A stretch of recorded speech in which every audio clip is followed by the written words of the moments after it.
পড়ে গেলাম মহা বিপদে। আসলে গেছিলাম হাফ কেজি মাংস কিনতে। তাই এখন বলতেছে যে হাফ কেজি মাংস নেওয়ার কাস্টমার আমার দরকার নেই। তাই এখন বললাম যে ভাই সবগুলো কত নেবেন? তো তারপরে সবগুলো তুমি কিনতে পারবে না, বললে করা লাভ নেই। তো এখন হুট করে কথায় বার্তায় বনে গেছে। তো 10 জনের সাক্ষী রেখে বললাম যে ভাই আমি যদি সবগুলো নিতে পারি তাহলে দিবেন তো এই টাকায়।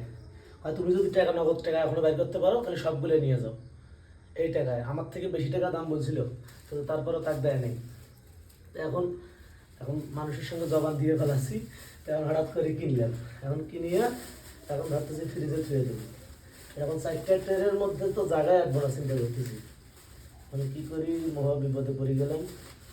দেখুন কয়টা আছে, 1 2 3 4 5 6 7 8 16 18 20টা পলিথিন নিয়ে আসছিলাম। 20টা আসলে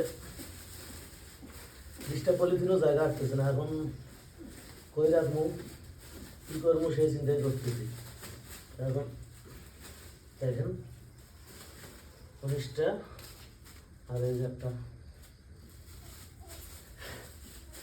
এখানে কিন্তু সব ধরনের মাংস মিক্সড আছে। দাম ভালো মাংসও আছে, এই যে মাথার মাংসও আছে, সবই একই কোয়ালিটির। যাই হোক বাসি বুঝে আর কি খাওয়া যাইব। এখন দামে বনে গেছে, এখন না নিলে তো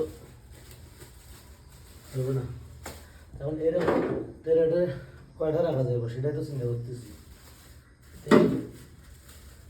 কয়টা রাখা যায়, 1টা 2টা 3টা, ই আল্লাহ কি বুঝলাম করলাম, এলে জায়গা আসবো না তো। 20টা তো এটাই তো আসবো না। তো দেখেন 6টা,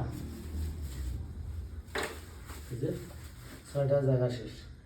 তাহলে 4 6 24, তো 24টা হলেও জায়গা আসবো না। এখন পড়ে গেলাম মহাবিপদে। কেউ যদি শেয়ার থাকেন অবশ্যই জানাতে জানান।